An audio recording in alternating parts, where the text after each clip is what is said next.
Hello, welcome back to the True Crime Comedy Podcast, Murderess Podcast. I am your host, Sidney Smith, with my co-host, Jamie Kamayer. What up, Jay? How are you? How are you, buddy? I'm aight. You're always behind the times. I'm aight. Is that not what the kids are saying? No, they are not. They are not saying that at all. Hey, I want to thank you all out there who are listening to us right now for checking out the podcast one more time. Yo, in this podcast, we talk about real life murders committed by women. And so we thank you guys for joining us each and every single week. You guys have been amazing. And we're going to get into some stuff real quick here. So a little bit of banter. But before we do, I want to remind you guys, if you're listening to us on Apple Podcasts, go ahead and give us that 5-star rating and a nice review. That will be most acceptable. 5 stars. 5 stars. Only. 5 stars only. That's it. Have we got anything less than 5 stars? As of right now, we have not, but I don't want to tempt fate. Good. Someone throw a 4-star in there. Let's see what kind of... No, do not throw a 4-star in there. So just do some shit. So thank you guys for supporting the podcast the way that you have. Jay, it's been like 2 weeks, man, since we've been together. Yeah, we've done a few things in that time. Went to Vegas. Yeah.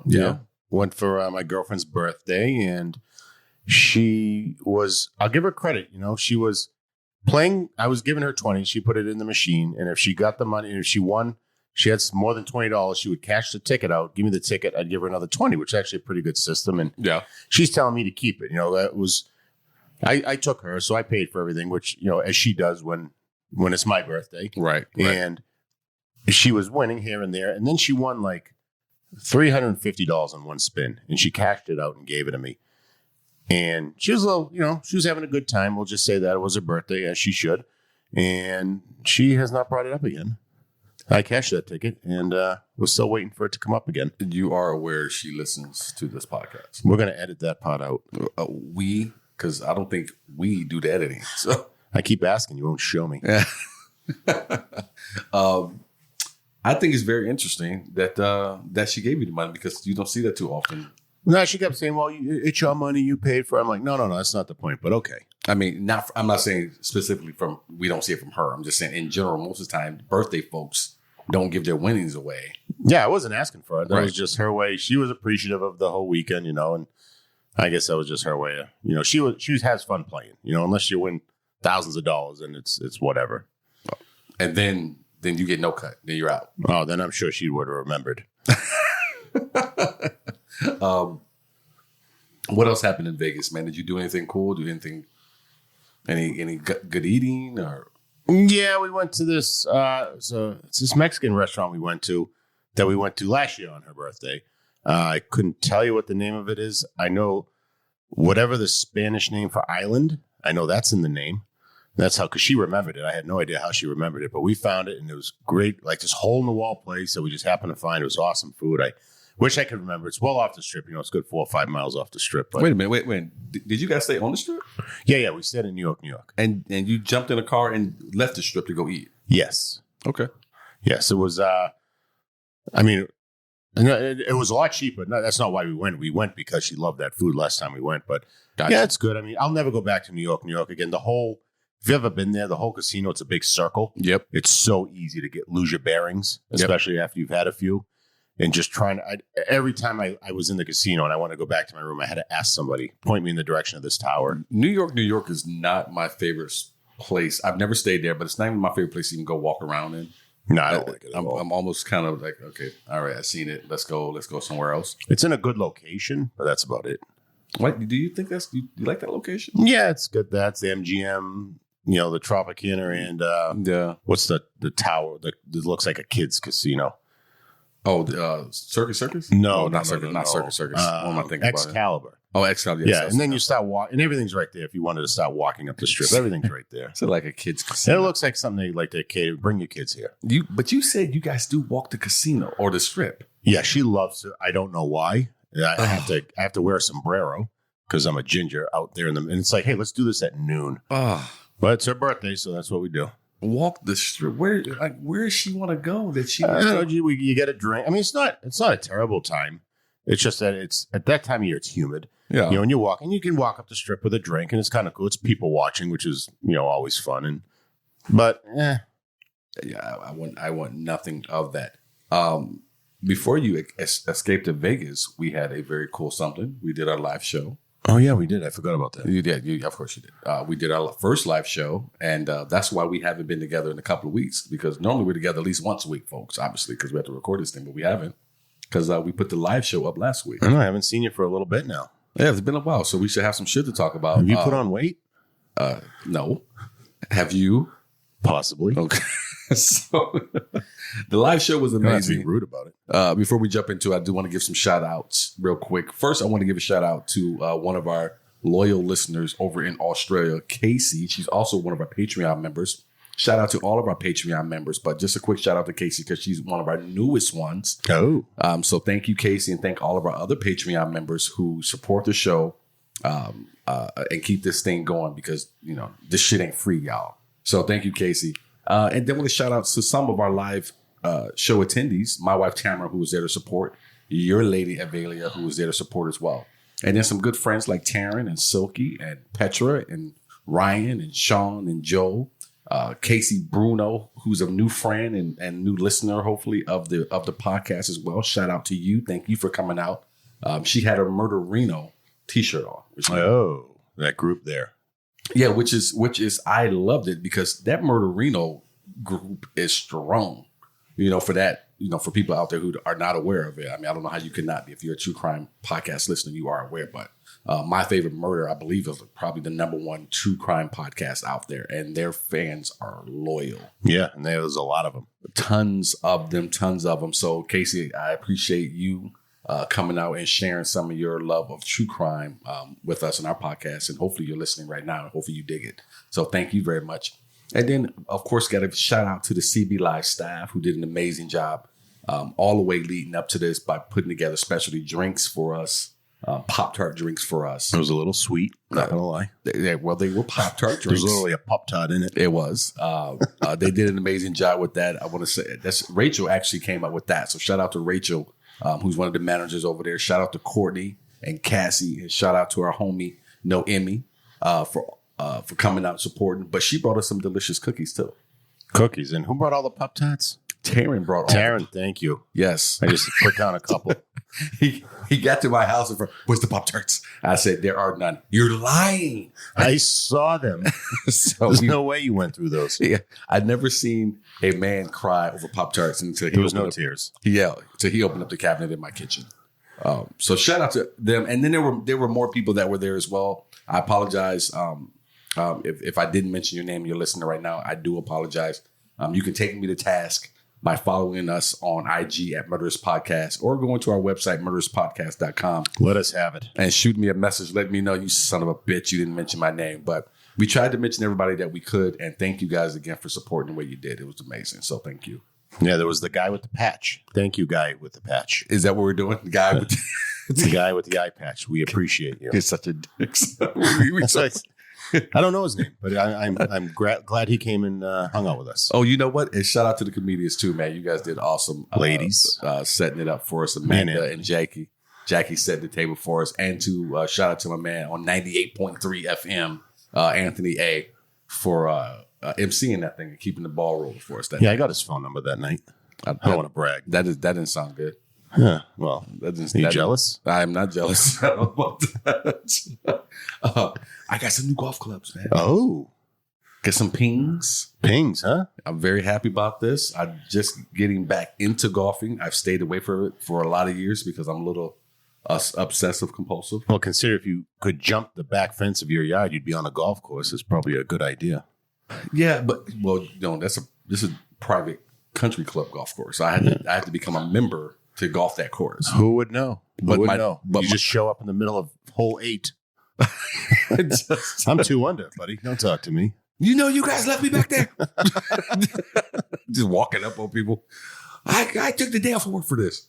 But I have enough neighbors who are members, so I will jump out there with them. But I went golfing with a friend of mine out at, for people, this means nothing to people unless you live here in the Valley, but out at the JW Marriott Resort at Desert Ridge area. Oh, look at you name dropping. I'm not name dropping. I'm telling you where I was at. Fancy pants. This is name dropping. It was the Nick Faldo course. Oh. That's where the Nick dropped. Oh. And I was so drunk. It was horrible. I've never been that drunk on a golf course ever. Oh, that's the only way to be on a golf course. Normally, because I'm so hyper competitive, I don't drink that way. But I was out there with some friends, and we were celebrating a friend's birthday, and another friend just kept buying shit, and I was drinking double vodka and cranberries out there. Oh, my favorite non-beer drink. And tea time was at 12:30, and it was like 100 degrees outside. By the time we got to the 16th hole, bro. Drunk and dehydrated. Man, let me tell you something. I was in the sand trap, and I just didn't even want to walk out the trap. I was just, my legs were so heavy. This beach looks good. We finally finished it. We pulled around to drop the carts off, and we're sitting there talking, and I'm just sitting there like, oh my God, I'm just thinking this isn't good. And I just got off the cart quietly by myself and went around and stepped a few feet away behind this short brick wall and just started puking. Oh, I thought you were going to say you shit yourself. No. Why would that be the first thing? I don't know. It's where I thought this was going. No. The listeners can't see it, but you put your hand on your stomach. I'm like, oh, I know that. I would not. I tell you what, if I shit myself, I wouldn't be telling this story. Why? Why, we're human, Sidney. Oh, my God. It was the worst. And one of my buddies came over. They're laughing at me. And one buddy comes over, kind of hugs me. He says, why are you so wet? Because I'm sweating my ass off. Shit yourself. No, I'm like, why are you not wet? These guys all look like they hugs you and go. I was sweating my ass off. They all looked like they had been sitting in air conditioning for the last 3 hours. What the fuck is going on around here? But I went out and bought a set of clubs a couple of days later. You don't want to show up with some decent name clubs now. You don't want to be that guy, right? No, I golfed with pings before, but I borrowed them from a friend. Because you got your own. Then I went out and got some pings because I got rid of my golf clubs. You know what's weird? I just got rid of my clubs like a year ago, and then like out of nowhere, people just started, you want to golf? Want to golf? Want to golf? So I just, let me get some golf clubs, man. So if you become a member, can you take non-members onto that course with you? Yeah. Oh. Mm-hmm. I got a pair. I'll have to have my mom ship them out from Boston. What? But they're classics. And when I say classic, I mean the woods are made of wood. They're old. You're gonna golf with those? Why not? Where are you gonna hit that? Where are you gonna hit that ball to? I don't know. I don't hit the ball fine to begin with. Oh, okay. Mm-hmm. Well, if you're gonna, so I guess you're trying to say you want to come out and golf with me. Is that what you're saying? Is that where we're going? As soon as I have a respectable pair of clubs.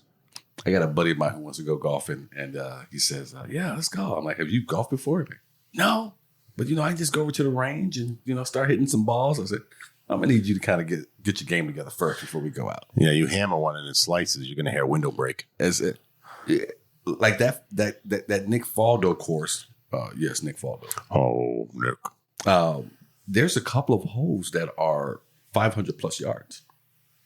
That's a hell of a drive. So you just can't be out. For someone who's just never golfed before, you will be on that particular hole forever. Just what do you call it at? 9 strokes, 12 strokes? What do you call it at when you haven't got it in yet? You just stop swinging. You just put a number down. Oh, most people do. I think right around 8. 8. Yes. Oh, a triple bogey on that 500 yarder, huh? That's right. I'm just gonna put an 8 down. I'm just sitting in this car drinking this double vodka and cranberry. But you know what? I was so drunk that I was hitting the ball all over the place. My buddies were like, you just come over and drop where I'm at. So we're not keeping a tight score here. There was at one point, one of the guys asked me, he said, you want to go over there and look for your ball? No. I said, did you see the sign over there that says we have snakes here? So no. Tell you what, you can go look for my ball. It's all yours. This is not the place that you want to go do that at. But yeah, it was a good time, man. I got tanked. I've never been that tanked before. The wife had to come get me. And she was laughing at me on the way home. She's at a red light. She looks at me because I'm all dehydrated. There's salt on my face from the sweat. And she says, oh my God. That's disgusting. She's like, she says, oh my God, you're glittering like a vampire from Twilight. So yeah, she had a good time. Do they have black vampires? In Brooklyn. Oh, yeah, well, there's that. I'm just saying, you have more melatonin than the average vampire. Oh, wow. Melatonin. You've been waiting for a reason. Melatonin's a supplement for the... It is. The melanin. Well, you got more than I do. That's obvious. Yeah, you sound like a man who didn't know anything about the melanin. Paint on the side of your house has more than I do. Black Lives Matter. This is supposed you got the Black Lives. It's really changed you. You never said melanin until all melanin matters. All right, take it easy. Take it easy. Take it easy. So glad to be back with you, though, there, brother. So thanks for making it back safe and sound from Vegas, so we can do this damn podcast. For people out there, Facebook page, Murderous Podcast Group. Come on out there, visit us there. Check us out. Be a friend. IG again, Murderous Podcast. And then go and hit up the website, man. MurderousPodcast.com. Get your gear. If you are a loyal listener, why not sport a shirt? Why not sport a How Are You shirt or a Murderous Podcast tee every once in a while? And if you do get one and you're sporting it, go ahead and take a picture and shoot that on over to us. Tag us on IG or shoot it over to us at murderouspodcast.com, and we can take that and put that up on our own. Or just make up anything you want. We'll put it on a t-shirt for you. Well, that's not going to happen. What is with you always? I like to make offers. You do. I like to expand what we're doing here. You do. Can we talk about some of the women you dated before you got with a alien? Whoa, no, we cannot. Because that would explain how you ended up there. We're just making offers. Just throw it out there. Let's see what happens.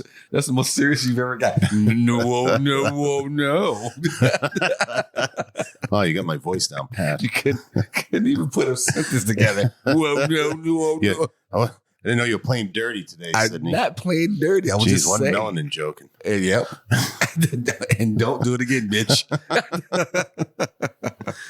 All right. On this week's episode of Murderous Podcast, we look at a woman who ran the points, even though she looked like a power forward. That's rude. It's Kelly Cochran. That is rude. I didn't write that. Your squad wrote this. Are you kidding me? And the first thing you say is rude. No, let me try. Oh, stop laughing. Michigan's Upper Peninsula is known for its dense forests, scenic hiking trails, abundance of lakes, and cold winters. And a state with a deep industrial manufacturing history, its nature is unspoiled by the intrusions of man. You know what? Can we get to it already? Why are you kidding me? Michigan does. People do underestimate. Have you been to Michigan before? The airport.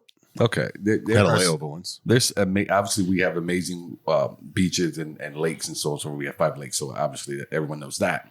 But we have some great hiking. There's great golf courses. There's great places to go vacation. It is a beautiful state. And the Upper Peninsula. Make a lot of cars.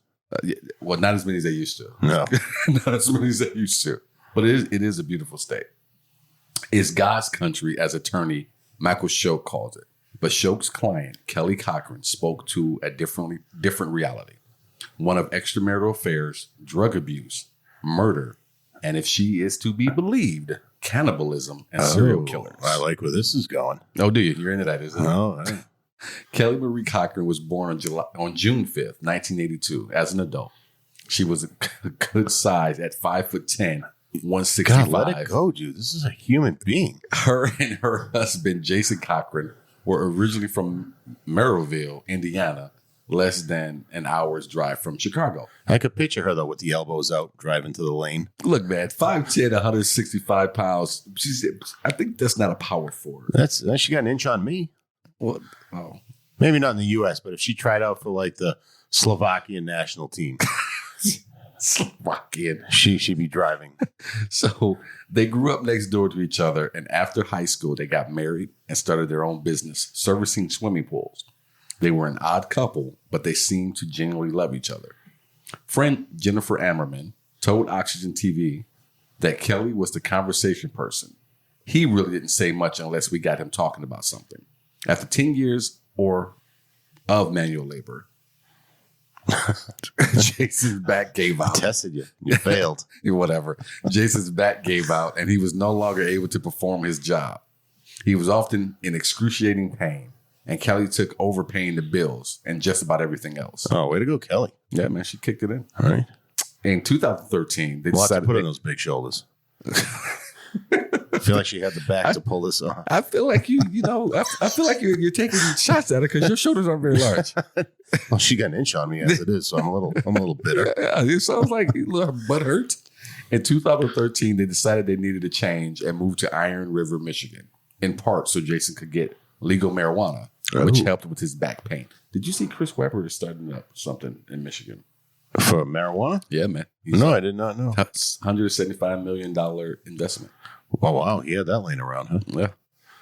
He wanted to get a medical marijuana card, and he did not do that upon moving to Michigan, friend Walter Ammerman III said. Now, situated in the Upper Peninsula, or the UP as the locals call it, and yes, we do. That's right. The UP. We call it the UP. Someone referred to it as that to me recently, and that was blown away that I had no idea what he meant. Well, I don't know why he would be blown away by it. Unless you're from Michigan, I don't think you would know that we refer to it as the UP. The UP. Well, now I'll never make that mistake again. I can't think of another state that has an Upper Peninsula. So why would anyone know? Why would anyone know about this? Yeah, we don't have an Upper Peninsula in Massachusetts. No one does. So now situated in the Upper Peninsula, or the UP as the locals call it, Kelly got a job at a factory that manufactured parts for naval ships. There she met 53-year-old Christopher Regan, an Air Force veteran who grew up in Detroit. After leaving the service, he settled in Traverse City, which is a beautiful city. But he settled in Traverse City, Michigan, where he began dating an Iron River school teacher named Terry O'Donnell, whom he had met when stationed at the K.I. Sawyer Air Force Base in nearby Marquette. Soon, he moved to Iron River to be near Terry and take advantage of his access to the great outdoors. Despite a 20-year age difference, Kelly and Chris had a lot in common. They were transplants to the area, and both were outgoing and sociable. They often took breaks together, and coworkers noticed their rapport and friendship at work and started to gossip. Oh, you don't shit what you eat. That's what they say, right? That's what they say, but you see a lot of people eating shit. Sometimes you learn the hard way. So that is what they say. Something tells me there's a hard lesson coming here. Yeah, but you know what? It's easy to date someone, especially if you spend a lot of time at work. Yeah, like bartenders and staff like to date, don't they? Like waitresses and bartenders. Yes, but I think people in general who work together tend to end up dating if you're working together a lot of hours. Yeah, it happens. I think bartenders and waitresses and that type of, I think they end up just sleeping together more often than just dating, I think. Yeah, just hooking up. Yeah. Show me what you got. The rumor was that Christopher was having an affair with Kelly, Terry O'Donnell told friends. Whether because of the alleged affair or other factors, O'Donnell and Reagan's relationship had started to cool off. But they remained friends and kept in touch. Reagan began planning to move to Asheville, North Carolina after accepting a job or offer there. On the morning of October 14th, 2014, Reagan texted O'Donnell. In an interview with Fox News, she says they were trying to patch things up and had made plans to spend Thanksgiving together. Oh, that's nice. It would be the last anyone would ever hear from him. After not hearing from Reagan in 10 days, O'Donnell reported him missing to the Iron River Police Department. He was supposed to bring the cranberry sauce. Look, man, if I'm gone for 2 days, 10 days? 10 days, that's it. When police searched his home, it was in complete disarray, which O'Donnell says was uncharacteristic of him, and his phone was missing. Police later found his car outside of town. On it, there was a sticky note with directions to a home in Old Caspian, a former mining community that has seen better days. It was the home of Kelly and Jason Cochran. Oops. Left a little little evidence behind there, did you? Sticky notes. It'll get you every time. Did you get the sticky note from the cop? Oh, damn it. You know the crazy thing about that is someone had to think about it, but then you're too afraid to go back because what if someone sees you going back? Yeah, no, you can't do that. Sticky note's gonna... You got to stop playing contingency. You got to start crossing your fingers. Oh, they won't find it. Hopefully they won't find the sticky note in the middle of the dashboard with an address on it. Where'd you leave it? On his forehead. For somebody that's missing. Police drove out and talked to the Cochrans. Kelly says she had been in touch with Regan around the time he was last heard from, but not since then.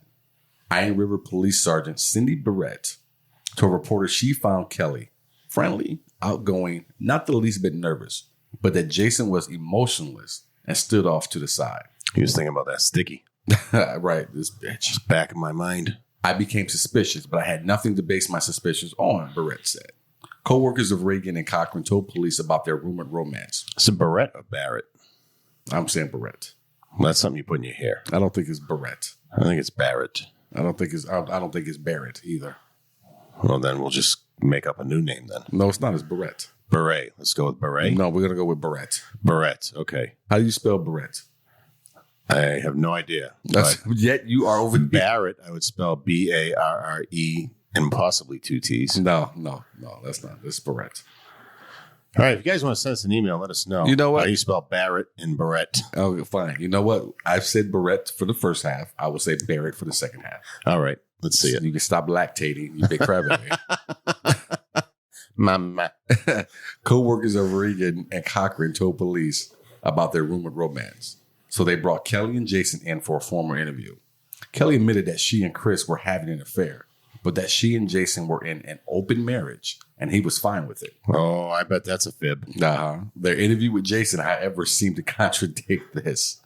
During the interviews, Jason Cochran did show how upset he was with Kelly and her extramarital affairs. Cindy Barrett told investigators. It's, maybe I'm stereotyping here, but I feel like when you have an open relationship, it's typically easier for the woman because guys are dogs. And based on what you told me about this guy so far, I'm feeling like even at 5'10", 165, she had the advantage to dating more people than he did. So you think in an open marriage that that advantage would slide more towards the female? Well, yeah. Just based on how guys think and act. Yeah. I think it's easier for a woman to find dates than a man. Especially when she's outgoing and he's just a weirdo. Yeah, aren't there rules to having an open marriage though? I've never been in an open marriage. Isn't there rules to it? Well, not that I've ever been in one, but I'm sure there's our rules. I mean, what do Jada and Will do? Right? They just do whatever. Yeah, Will's got a new book coming out. He just did an interview on where he talks about the openness. Oh, does he name names? Here's a name. Well, I think there's a couple of names on his side that are mentioned because he says, yeah, I've had my own. Supposedly Eva Mendes is on that list, allegedly. Oh, and she is one of my favorites. I heard Eva Mendes is on there. I thought I heard something about Halle Berry is on there. And then what is the woman? You're just naming all my Top Guns. What is the white woman actress? She's in the Suicide Squad movies. Oh, I know. She's in Wolf of Wall Street. I know who you mean. Yes. Yeah, she's a dime too. Yeah, she's supposed to be one as well. Rumor has it. So Margaret Robbie. That's it. That's it. Well, you're the name Nazi over here, so you let me know what it is. Robé now. Now it's Robé. But yeah. So she's French.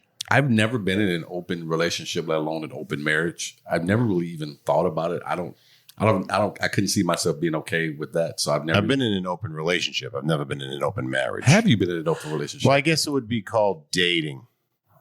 Dating multiple people. That's not an open relationship. I mean, unless the two of you. I mean, no, there was, I don't know. You can't say you're exclusive. No, I dated someone who was also dating other people. I didn't really have an issue with it. I mean, it was going to go where it went. that person was dating other people, not the both of you. Yeah, and to my point, it was easier for her to date other people than it was for me. Yeah, but were you supposed to be dating other people? Yeah, no. It was kind of, we knew. Okay. We knew what was going on. Okay. There was no secrets. Well, going back to your original premise, I would agree with it that, yes, it would be easier because men are shameless in what they will hump if allowed to. So, yeah, I would definitely agree with that. So, at this point, the case became cold and the police had no more leads of value. Jump ahead to the following year. On February 20th, 2016, Kelly Cochran called 911 saying her husband wasn't breathing. When EMTs arrived, Kelly was hysterical and disruptive, and they realized that Jason was already dead. How many do you think it took to hold her back? You called her a power forward, so at least 2 to box her out. Send 2 of the big guys. At least 2 to box her out. Right away, the Will's returning, he told investigators. She just didn't seem normal. I never knew anything about any harder drugs than marijuana.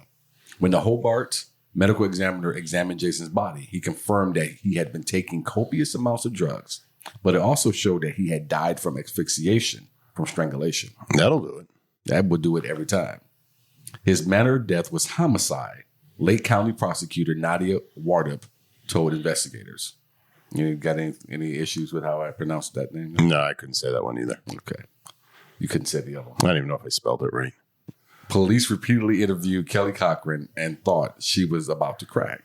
But in late April 2016, she texted detectives telling them she was on the West Coast living on the lam.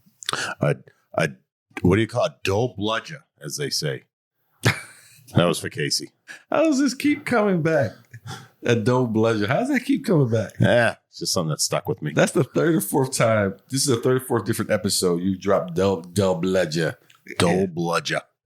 She's on the dole. She's bludgeoning the dole. Oh, Casey, I hope you heard that. That was a shout out for you. That was for you, kid. That was for you, kid. So now the suspect in 2 deaths, both the Iron River and Hobart police departments issued more. You know what? That made me laugh because I got called an OG at Finish Line shoe store over the weekend. Was that based on your age? I walked in. Combination of and this young black man, this young black kid was standing there. He said, can I help you? Can I help you? Everybody good? And he saw me come in. He said, how you doing today? I said, I'm good.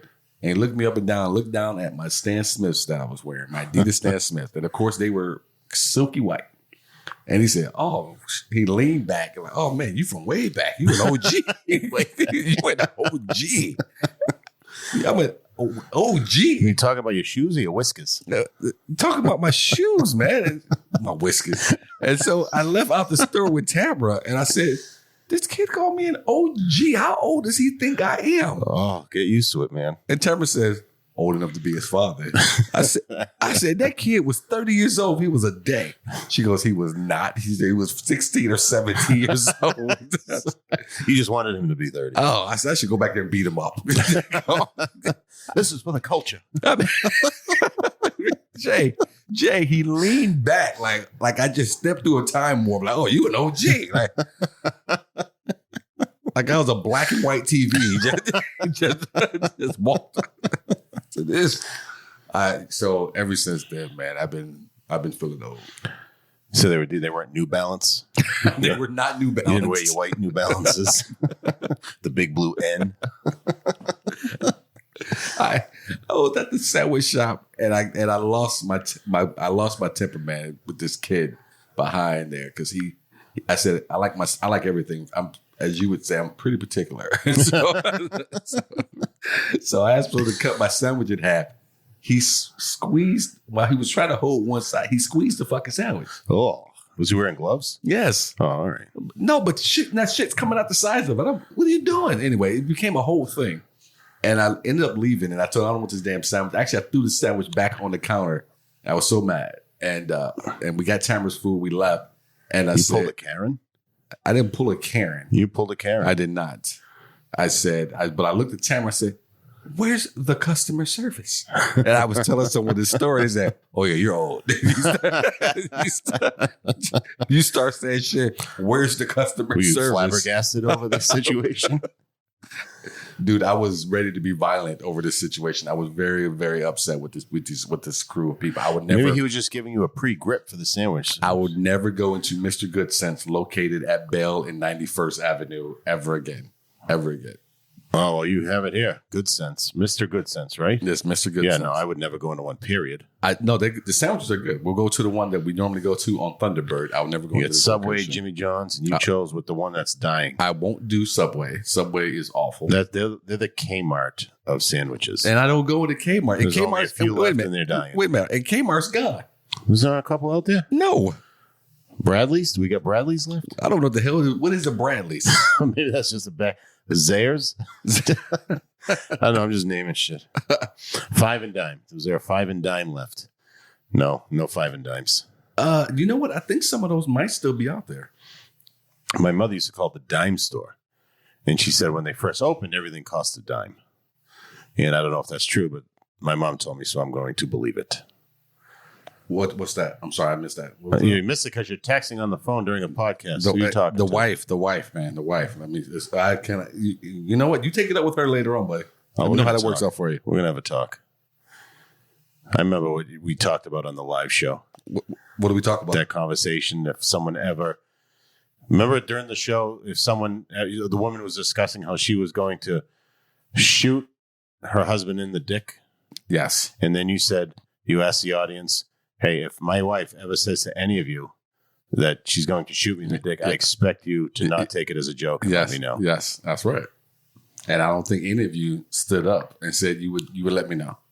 I saw those Pop-Tarts you got me. My lips are sealed. Yes, everyone stayed quiet. So now the 2 suspects and 2 deaths, both the Iron River and the Hobart police I forgot departments, we were doing this. issued warrant for her arrest. Detectives repeatedly texted her, hoping she would check her phone and they could get a GPS reader on her. Eventually, they tracked her to her cousin's home in Kentucky and arrested her on April 28th, 2016. In custody, Kelly soon told detectives everything they wanted to know and more. She said when she and Jason were married in 2002, they made a pact that if one of them ever cheated on the other, they would kill the person with whom they cheated. That's a terrible pact. Hey, man, pact's a pact. Like, could you hook up with someone? Like, oh, you were going to get it after this. How'd you like it? It was good, but gotta go. Yeah. I'd run it if I were you. Stay here. Furious about her ongoing affair with Chris Regan, Kelly claimed Jason forced her to lure him to their home. And while she was having sex with Regan, her husband shot him in the head. In the middle of it? You couldn't just be like, just get him in the house and do it? No. Let's get to this position. I wondered, was he on top or bottom? She said Jason dismembered Regan, and she later brought investigators to where pieces of his body were dumped. Would she like come around, like if she was on top, would he come around the side behind her and like a gun, boom? Bro, I'm over here like, well, if he's on top, he just comes up, and that's probably the easier way. But then the bullet could go through him and hit her. I want to read the rest of this because let's do it. No. I want to read the rest of this because this is the dumbest story I've ever heard. While I was having sex with him, the husband came in and shot him dead. Man, having sex with a girl, all of a sudden she goes, puts her fingers in her ear, like there's a loud bang coming. No, this is just what I do. What are you doing? Just she's shaking her head. Shh. Keep going. Turn the music up. Okay. So all police found was a skull with a bullet hole in it. The teeth matched Chris Regan's. According to court records, Kelly told detectives her affair with Regan was the only good thing I had in my life. After his murder, she blamed her husband and decided to murder him. Well, he wasn't in on that part of the pact. Who would you? This is not part of the deal. Who'd you make that pact with? Maybe she made a pact with the guy who died. Hey, if anyone kills me, I expect you to kill him. The wicked double cross. After his murder, she blamed her husband and decided to murder him. She said she gave him a lethal overdose of heroin and then choked him until he died. She said she killed him out of anger for killing Regan. It was revenge, she said. I evened the score. Oh, yeah, you did. Wait a minute. Who speaks that way? Too many Die Hard movies. Right. I evened the score. In early 2017, Kelly Cochran went on trial for taking part in the killing of Chris Regan and was found guilty on 5 counts, including first-degree murder, and was sentenced to life in prison. During Cochran's sentencing for Regan's death, Regan's ex-girlfriend, Terry O'Donnell, testified that she knew he had gone missing, but wasn't prepared for the discovery of his brutal death. She said she was terrified of Cochran. The first time I saw her was in the courthouse, said O'Donnell. I remember her staring at me and grinning. I took a deep breath and thought she was the scariest person I've ever seen. Oh, settle down. I was afraid. I couldn't look at her for the rest of the time. Oh. I was, I don't feel like I'm reading this correctly. Let me start this over. The first time I saw her was in the courthouse. You don't say. I just remember her staring at me and grinning. Those eyes. I took a deep breath and thought she was the scariest person I've ever seen. I was afraid. I couldn't look at her for the rest of the time I was testifying. It was like she was laughing and saying, look at what I did. You can't stop me. She imagined all this, huh? Just when there's a woman sitting there. She just sat there and grinned. It was like the devil looking at you. And after I testified, I lost it. I totally lost it. I just remember driving, speeding, not knowing if I had crossed the border. I didn't know if I was in Wisconsin or Michigan. I was so confused. Flat land everywhere. I didn't know what to do. I just wanted to run as far away from Kelly as possible. Oh, I get it. I mean, she is the worst witness. She just sat there. I don't mean to make this about me, but I couldn't look at her.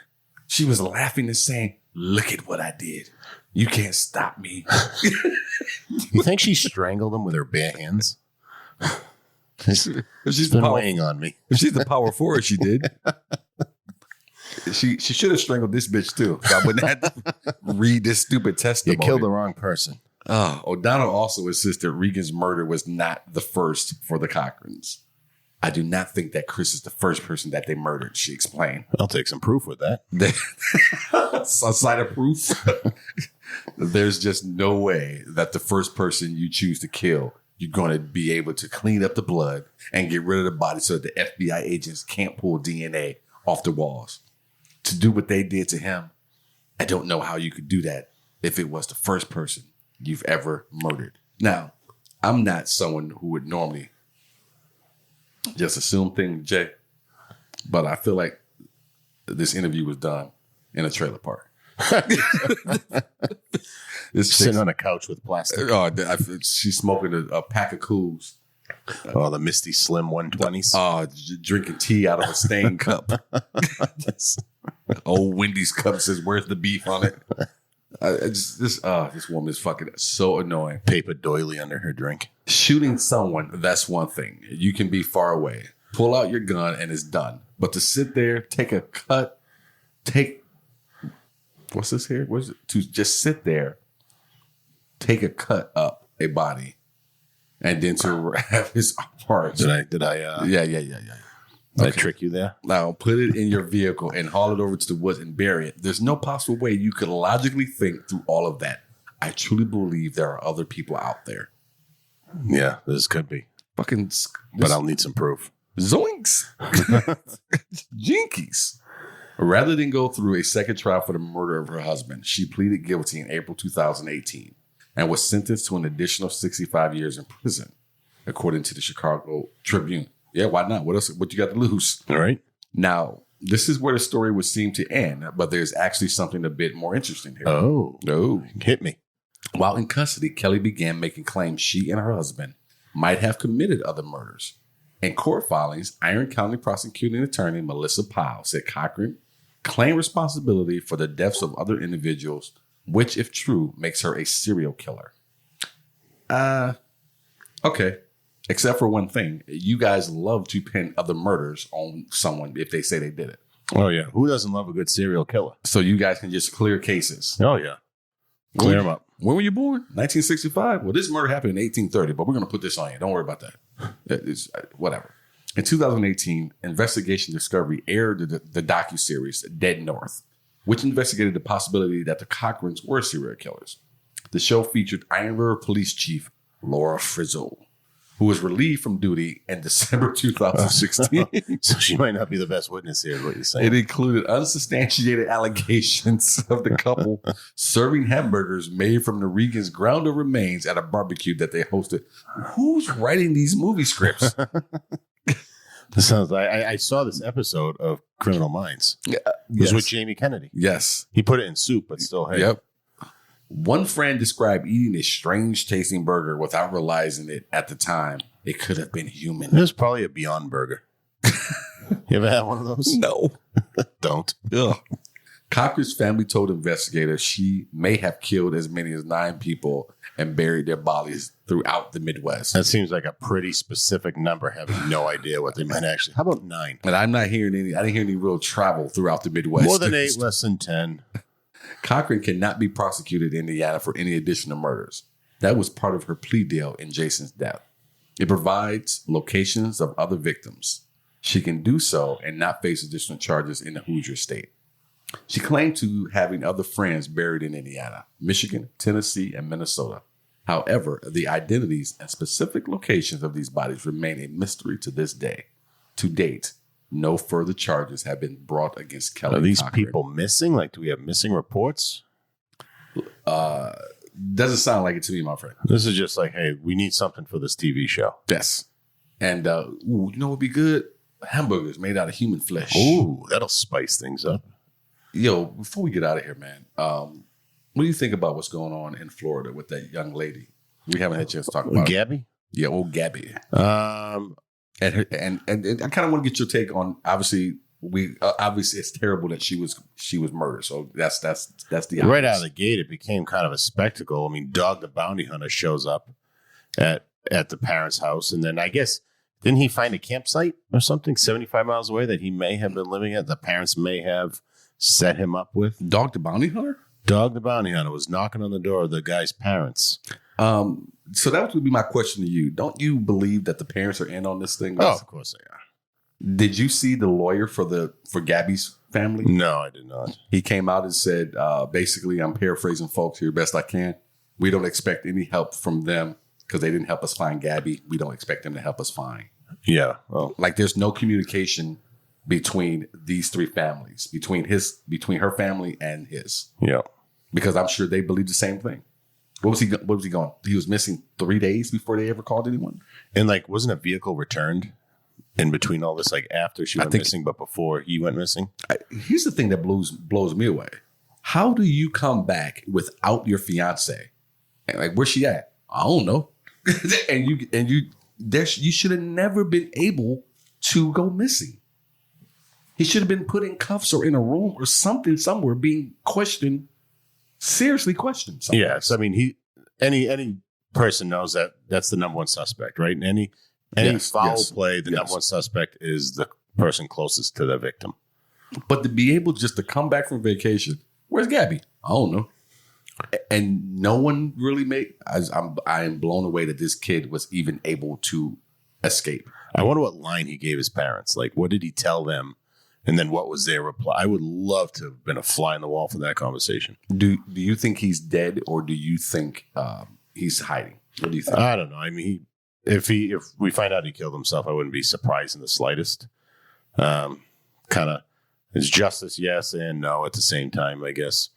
I mean, I don't really care what happens to this guy's life at this point. If he did it, not saying it's still alleged, but I mean, the way everyone's acting, I think it's a safe bet.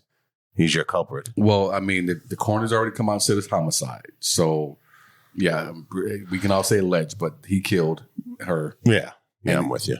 And I would like to, I think he's on the run. Now, if he ended up killing himself because he felt like they were closing in, that would be something else. I would love to know if they do find a dead body, how long has that body been dead?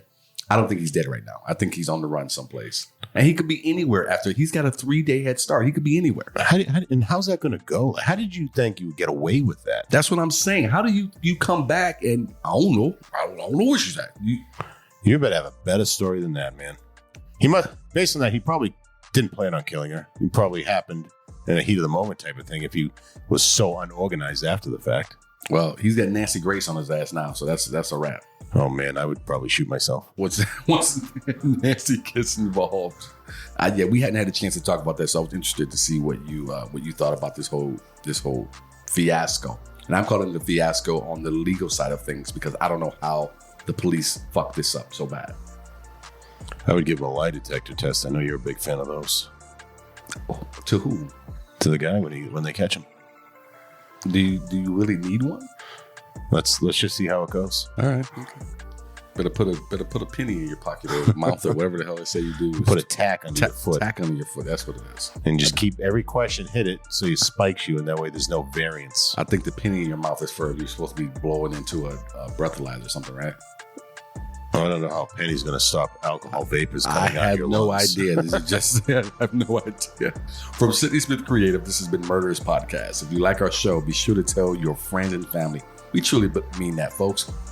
Shoot an episode or two over to a friend. They don't make it easy for them. Don't just tell them about it. Here's a clip, and just shoot it over to them. Share it. Yeah, here's a link, and there you go. Boom. So be sure to tell your friends and family. Subscribe on Apple Podcasts, Spotify, Stitcher, iHeartRadio, or wherever you're listening right now. Don't listen to Jamie. Leave a 5-star rating and review on Apple Podcasts if you're able to. Just a suggestion. And I was looking at iHeartRadio. iHeart now has follow, so it's not even subscribe on there either. So I don't know what I think everyone's doing something different. So click either subscribe or follow, whatever makes it easy for you. Remember, you can also support the show and receive bonus content by joining our fan club by going to patreon.com/Murderous Podcast. Thank you guys so much. The story you just heard was sourced from fox2detroit.com, oxygen.com, indystar.com. Remember, folks, be aware of your surroundings, and we'll see you next week. See ya.